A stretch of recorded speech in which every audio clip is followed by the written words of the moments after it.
Greeting students, this is Mrs. Swana from Hartsbande TVET College in Standerton campus. Today's lesson will come from food preparation level 3, topic 3, which is the basic cakes and biscuits. So the subject outcomes that we are going to cover, they are 4. The first one, cleaning the preparation areas before and after use. The second one, understanding the main contamination threats when preparing the cakes and biscuits. Number 3, identifying the different types of cakes and biscuit products. Number 4, identifying the different preparation methods. So we'll start with cleaning of preparation areas and equipment before use, which is unit 1. So it is important to make sure that we clean our preparation areas before use, including the equipments, because we're trying to avoid the cross-contamination of bacteria and also food poisoning. So how do we clean the preparation area before use? These areas that we are going to use should be clean with no visible signs of food particles. That means you need to have your cloth to remove any visible signs of food particles from your preparation area. Number 2, you'll be using, for example, when we do baking, we use big equipment, mixing equipment, as well as utensils, the mixing bowls, the cloth, as well as cooking containers. You need to make sure that they are clean. How do we clean them? We use the hot water and detergent. Then after washing them with the hot water and detergent, we rinse them with hot water in order to destroy the microorganisms. Then all the equipments must be cleaned in accordance with the minimum principles and practices of the organization. Each and every organization has got its own principles, so make sure that you follow those principles. Then the hands must be washed before and after preparation, because we are trying to avoid the cross-contamination of bacteria. Then, as you'll be using the chopping boards, you need to make sure that you scrub well in order to prevent the transfer of odors as well as bacteria. Because sometimes when we prepare for baking, we use fruits, of which we chop the fruits on the chopping boards. So we need to make sure that we scrub them well. Then make sure that you don't use the cracked or chipped bowls, because the cracked and chipped bowls, they contain the bacteria in their cracks. Then you need to rinse the equipment carefully after sanitizing. Then the cleaning routine should be established for all the larger pieces of equipment. And also you need to make sure that you've got a clean supply of spoons, scrapers, scoops, and also disposable gloves ready. That is cleaning the preparation area before use. Then when we clean the preparation area, there are 3 key steps that we need to follow. Step number one, you wipe the spilled or splashed food immediately. Then secondly, you clean with detergent and hot water. You sanitize or you rinse with hot water. Then you use a dry cloth to dry the area, or you allow it to air dry. Then we also need to clean the preparation area and equipment at the end of the day, as you'll be preparing your cakes or your biscuits. Then at the end of the day or at the end of your shift, you need to make sure that the preparation areas are left clean as well as the equipment. So how do we clean the preparation area and equipment at the end of the day? Number 1, a cleaning routine should be established for all the preparation area, cooking areas, and equipment that we use in the kitchen. In the kitchen, we use the electrical equipment. So you need to make sure that the power to all the electrical equipment is turned off. Then the preparation areas and equipments that are used should be left clean. The mixing bowls that you'll be using should be washed separately from pots and pans. Then make sure that you use the detergent. Then the baking trays or the baking pans should be cleaned and thoroughly dried in order to avoid the rust. Then lastly, all the preparation areas, the cooking areas and equipment must be cleaned in accordance with the minimum principles of health, safety, and hygiene regulations, because in the kitchen or in the hospitality industry, we are concerned about the health and also the safety of our customers. So we need to make sure that we follow those regulations when we clean. Then how do we ensure that the cleaning is not neglected? Number one, you need to draw up a schedule. The schedule will list the 4 things. Number one, the items that needs to be cleaned, how often they must be cleaned, how they must be cleaned, and who must clean them. So you need to make sure that you draw up a schedule. Then, how is it important to keep the preparation area and storage area in a hygienic order? Number one, to comply with the food hygiene regulations. There are regulations that guide us in the hospitality industry, especially in the kitchen, because it's where we prepare food. Number two is to prevent the transfer of food poisoning bacteria to food. Number 3 is to prevent the pest infestation. Number 4 is to prevent the contamination of food. Then if you are ill with any infectious disease, you need to stay at home, because we don't want you to spread it to your co-workers and also our customers. Then all the equipment which comes into contact with food should be taken apart and cleaned after use. So in order to maintain a high standard of hygiene in the kitchen, it is important that you wash your hands. When do you wash our hands? After visiting the toilet, after blowing your nose or touching your face, after smoking a cigarette, after handling money, and also after handling rubbish. So unhygienic preparation, cooking and storage areas and equipment will result in, if your kitchen is not clean, what will happen?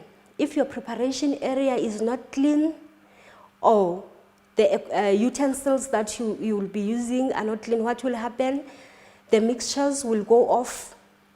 There will be multiplication of bacteria in the kitchen, which will cause food poisoning. Then you'll produce poor quality cakes. Then unit 2, the contamination threats, the main contamination threats. Cross-contamination can occur between cooked and uncooked food during storage. So it is important to make sure that when you store your food in the refrigerator, you store them separately. You store the cooked and uncooked food separately in order to avoid cross-contamination. Number 2, the food poisoning can be transferred. So it is important to make sure that when you store your food in the refrigerator or any storage area, you cover your food. Then the special care must be taken when dealing with high-risk food. I can give you the examples of the high-risk food that we use during baking. It can be milk, it can be cream, it can be butter, it can be eggs. So food poisoning may be transferred from yourself to the food. So if you've got any open cuts, if you've got sores, if you are sneezing, if you've got cold, sore throat, or or dirty hands, are all possible sources. So you need to make sure that if you've got open cuts, you cover them. If you've got sores, you cover them. If you've got any infectious disease or infections like flu, calls, then you report. Then the contamination will occur if the flour or foods are allowed to come into contact with the rodents. Food poisoning, bacteria may be transferred through dirty surfaces and equipment. Cross-contamination can occur if equipment is not cleaned correctly between the operation. Cross-contamination can occur if frozen dough are not defrosted correctly. Contamination can occur if products are stored at incorrect temperatures.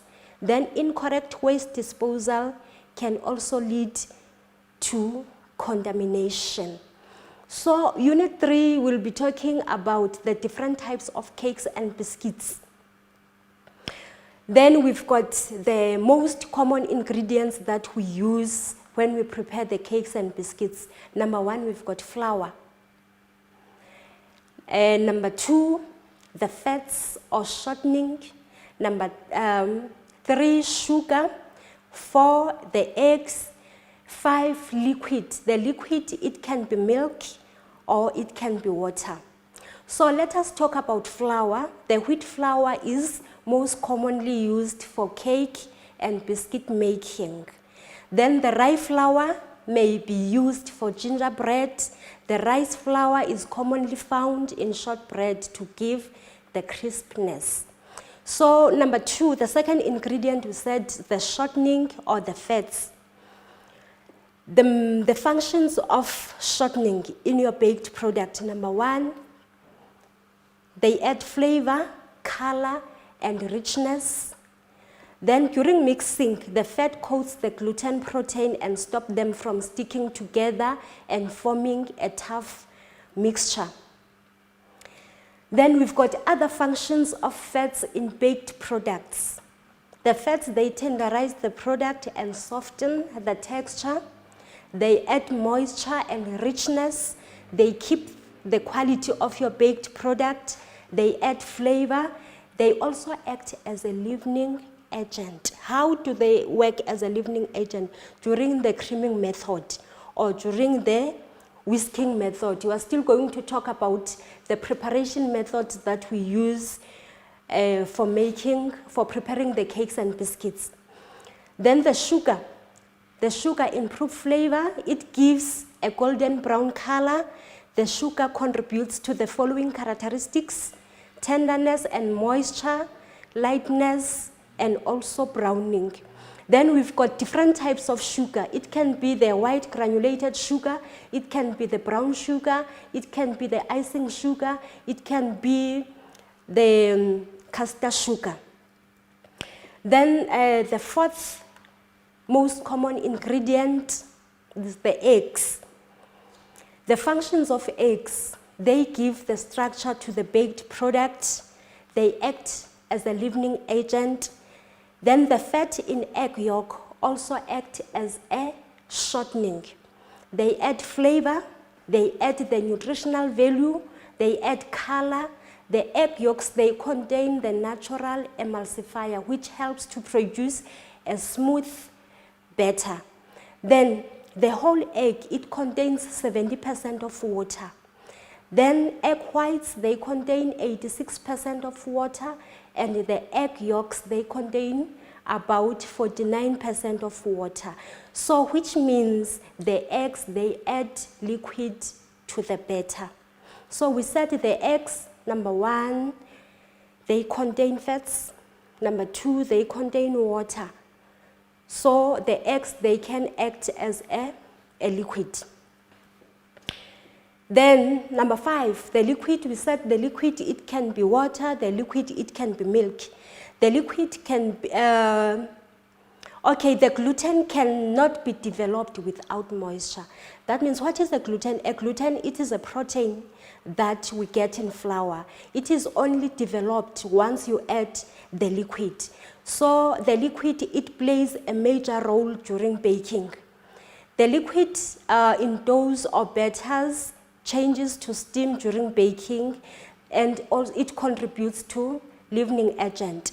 Then the second one, we said it's milk. The milk contributes to texture, to flavor, nutritional value, keeping the quality, Crust, it also helps in the formation of the crust of your baked product. Then when adding milk to cake or biscuit mixtures, it is important to read the recipe carefully so that you can be sure of the temperature, and also you can be sure of the correct method. Then the milk products, you can use the whole or skimmed milk, you can use the buttermilk, you can use the dry milk solids. Then we also have the leavening agents. The leavening agents, they are divided into three. We've got chemical leavening agent, we've got natural leavening agent, and also the biological leavening agent. So we said the leavening agent, they are divided or they are classified into three. So we've got the chemical raising agent. The examples of chemical raising agents, it can be baking powder, bicarbonate of soda, and cream of tartar. Then the natural raising agent, it's air and steam. The biological raising agent, the example, it's yeast. So now we'll talk about the chemical raising agent. Sodium bicarbonate or bicarbonate of soda, or the baking powder. That means under the chemical raising agent, we've got sodium bicarbonate, or we call it bicarbonate of soda or baking powder, and also a cream of tartar. So it is the simplest raising agent. It tends to leave a strong flavor and yellow coloration. It is alkaline chemical. When mixed with acid in a moisture-rich environment, it reacts to produce carbon dioxide. Then the ratios of acid ingredients used with a bicarbonate of soda. So if you'll be using 2.5 mils of bicarbonate of soda, you will have 250 mils of buttermilk, of which the buttermilk, it falls under the dairy products. Number two, if you'll be using 5 mils of bicarbonate of soda, you will use 250 mils of the golden syrup or the molasses. Then if you'll be using 5 mils of bicarbonate of soda, we'll be using 12.5 mils of vinegar or lemon juice. Then the baking powder, it is the mixture of alkali and acid. A good baking powder does not affect the color or the taste of food. It consists of bicarbonate of soda and cream of tartar. Then the natural raising agent, we said we've got air and steam. Then the air is incorporated into batter by two methods, that is by creaming method and whisking method. So this expands air during baking and leavens the product. Creaming is the process of beating the fat and sugar together to incorporate air. Then the foaming is the process, or the whisking, it is the process of beating eggs with or without sugar to incorporate air. Then the steam, when the water turns to steam, it expands to 1,600 times its original volume. All baked products contain moisture because we use liquid, of which we said the liquid, it can be water or milk, of which it makes the steam an important leavening agent. Then we've got the examples of baked products that use the steam as a leavening agent. With cream puffs, Swiss roll, puff pastry, popovers, as well as the pie crust. The biological raising agent is, we said it's a yeast. It is a microscopic plant. Through fermentation, it acts on carbohydrates and changes them into carbon dioxide gas and alcohol. So this release of gas produces leavening action in yeast products. So we've got other ingredients that we use, or that we use as flavorings. It's number one, it's salt. The salt, it improves the flavor of sweet and savory products. The second one is chocolate or cocoa. We can also use the nuts. We can also use fruits. Then we've got other ingredients that we use during baking. It's honey, it's cream, essence, spices, and also alcohol. Then we've got quality points that we need to look for when we select the ingredients for biscuits and cakes. Number one, we'll talk about flour. So we said the flour, it contains gluten. That means we've got different types of flour. We've got the strong flour, which contains gluten, a lot of gluten, and also we've got the weak flour. So it depends on the product that you are going to prepare. You need to make sure that you select the right flour. So we spoke about the gluten. We said a gluten, it is a protein that we get in flour. It is only developed when you add liquid. Then number two, the fats. We said they improve flavor, but make sure that your fats are not expired. And also you need to check the smell of your fats. Then the sugar, it comes in different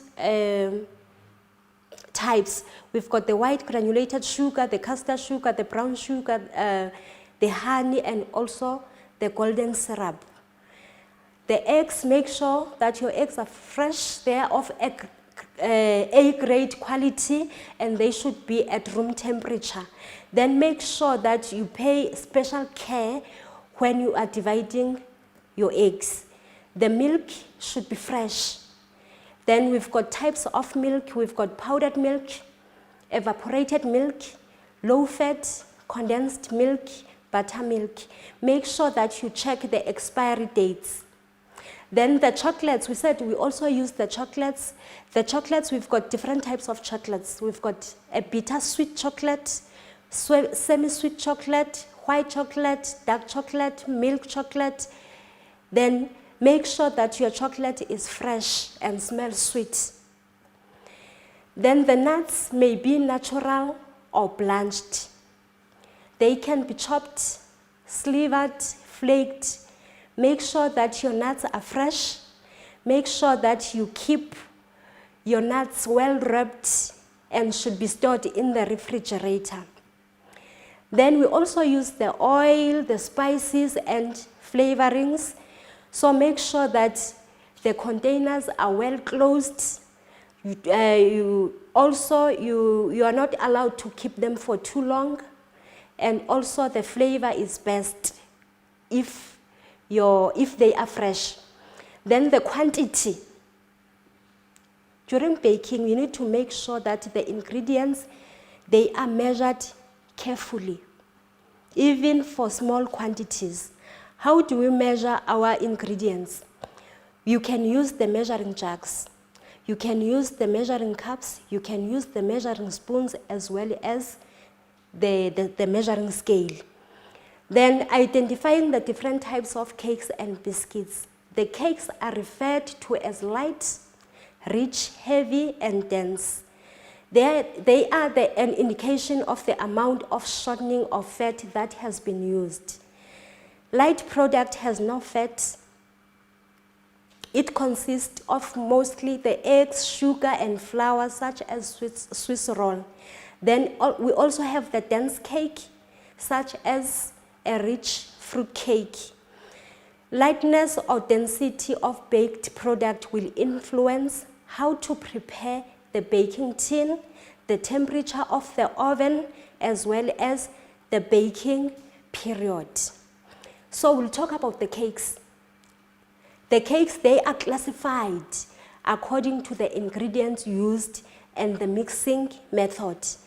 Cakes without fat or leavening agent. So the examples of the cakes without fat or the leavening agent is the Swiss roll. Then also we've got the cakes that contains fat or oil and chemical raising agent, which is the feather cake and also the chiffon cake. Okay, now we're talking about cakes. We said the cakes are classified according to the ingredients used and the mixing method. So we've got the cakes without fat or leavening agent. So we've got an example of the cakes without fat or leavening agent, which is the Swiss roll. For example, when we prepare the Swiss roll, we don't use the leavening agent. How do we prepare the Swiss roll? We use the eggs as a leavening agent. We whisk the eggs, we use the whisking method. So, and also we don't add the shortening. Then we've got the cakes that contain fat or oil and the chemical leavening agent, which is number one, it's a feather cake, a chiffon cake, as well as the short cake or the pound cake.